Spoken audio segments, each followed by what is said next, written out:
then there were two teams that are going to be fighting to be the champions of Europe. PSG versus Inter Milan for the Champions League final 2025. The final game of the Champions League. My final prediction for the Champions League. And my God, we're going to have a stellar game happening this weekend. I mean, it's two teams that honestly are potentially the best teams in the world, who also took out the best teams at the time in the world. PSG taking out Liverpool early on, unexpectedly, and honestly underdog style. They took out Liverpool, and Inter Milan, who also took out an incredibly strong Barcelona team, the likes that we haven't seen for a couple of years now, and also came in pretty much, a lot of people won't admit it, but the flashy, the fast-paced football that Barcelona played, a lot of people thought that Inter wasn't going to be able to keep up with that type of football, but they both did it. They both overcame it, and now they both are going to be seeing each other in the Champions League final. Now in this video, I'm going to be going over both teams, seeing how their form is, and giving my prediction for the Champions League final 2025 that's going to happen this weekend. So let's go ahead and begin with PSG, a team who since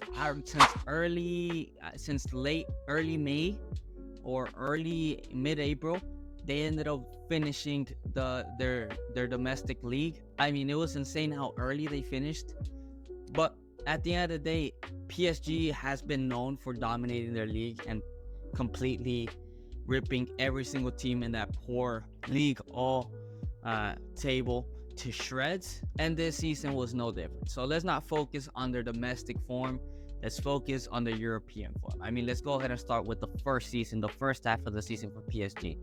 I mean, these guys were on the borderline of not qualifying even to the Champions League playoff rounds. They were so off pace, they were having an insanely bad record. Mbappe had just left, Dembele was in poor form, he wasn't the Dembele that we were seeing right now, and the team wasn't gelling. However, the turn of the year 2025, January, was the time where Dembele caught into form. He scored something about like 15 goals in the remainder in this other half of the season in all competitions. I mean, this guy has been on fire since January, and not only him, but the entire team has been in an incredible form. I mean, they started by barely making it to the Champions League playoff rounds, and then demolishing Brest, who they faced for the playoff, what was it, 10-0 or 10-1, absolutely blowing them from the water. But then they were forced to play a Liverpool side who had topped the Champions League table, first place. I believe they had lost one game, and they had pretty much thrown that game out the window. They were honestly on track to be the best team in the world at that point, and everybody had Liverpool. I had Liverpool going through. I didn't think PSG had the facilities to do that. I thought that Brest wasn't enough of a challenge to actually see what this PSG was able to do. But after a tough loss at home against Liverpool, they came back on the second leg, and away Dembele was able to score the one and only goal that would send them into the penalty shootout, where they were able to beat this pretty much seemed unstoppable Liverpool, who seemed that they were going to go through everyone and anything to get into the Champions League final, the first season of Arne Slot. And I mean, from then on, they went against Aston Villa. First leg, they won pretty convincingly, but second leg, it got a bit tight, got a bit scary, you know?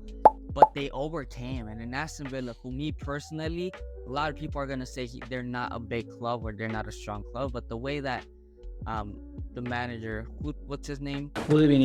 That guy is able to make them play in playoff rounds in any competition, European. It's honestly impressive.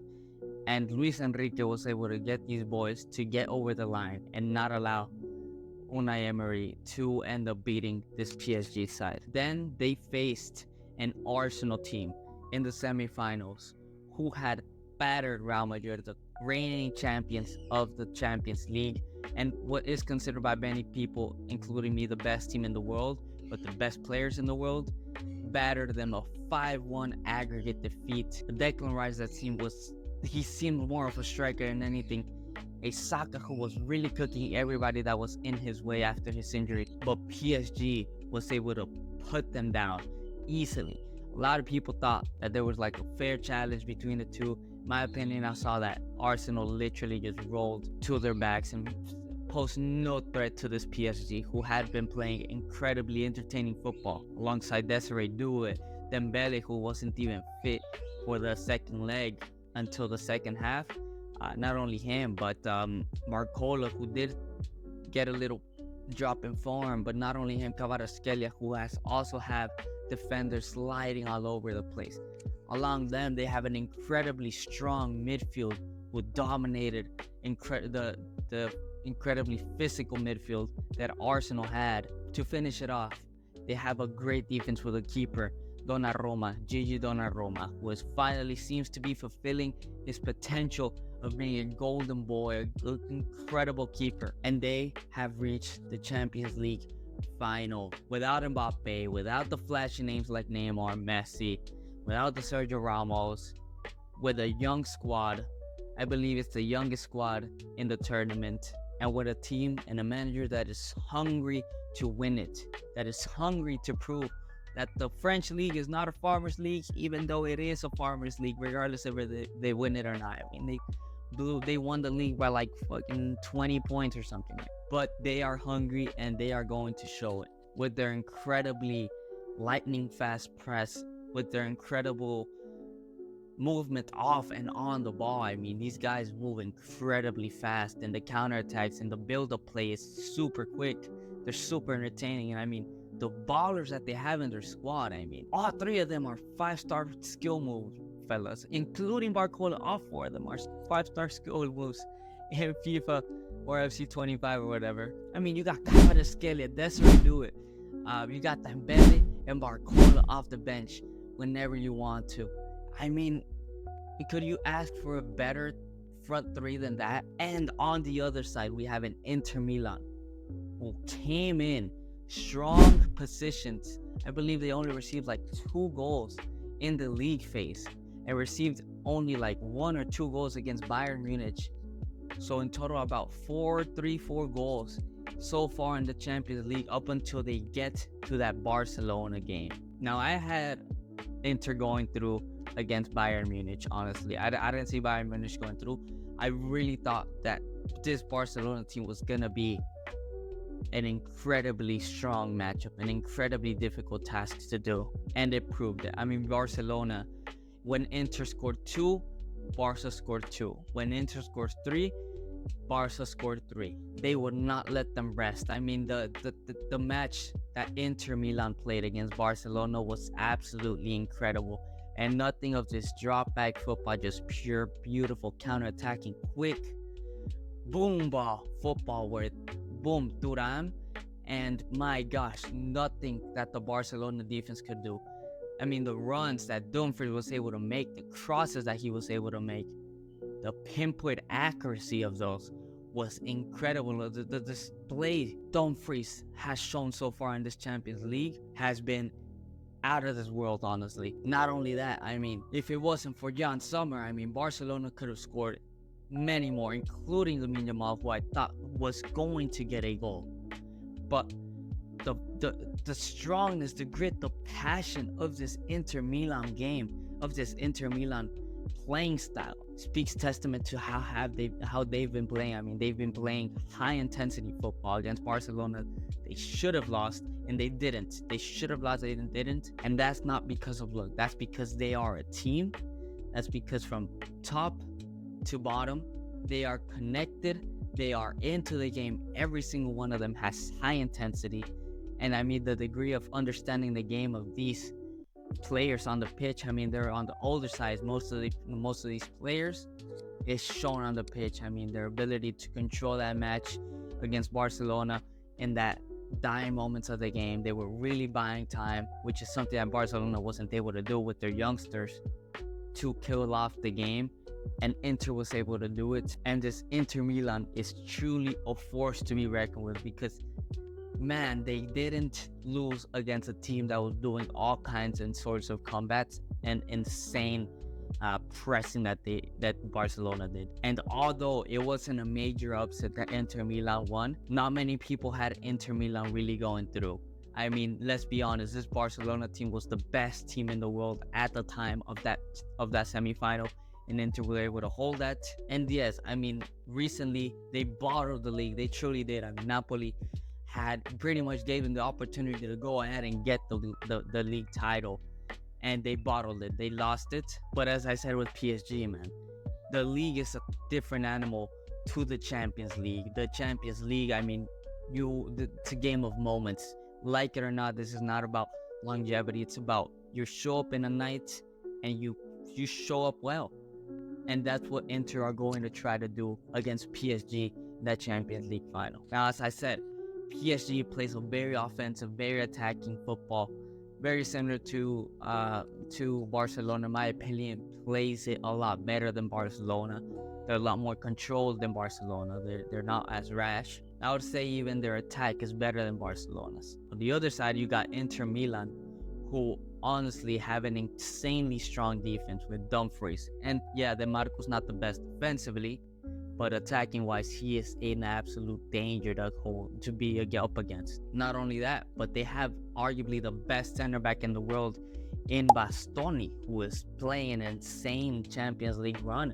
I mean, this guy is attacking and defending. He's more of a box-to-box than a center back himself, but he's always there in defense for anything that happens. We saw how he tried and was really effective against locking up Lamine Yamal. On top of that, they have an incredibly good and experienced Çalhanoğlu alongside Varela and Mkhitaryan. Varela, who is arguably one of the best center mids in the world as well.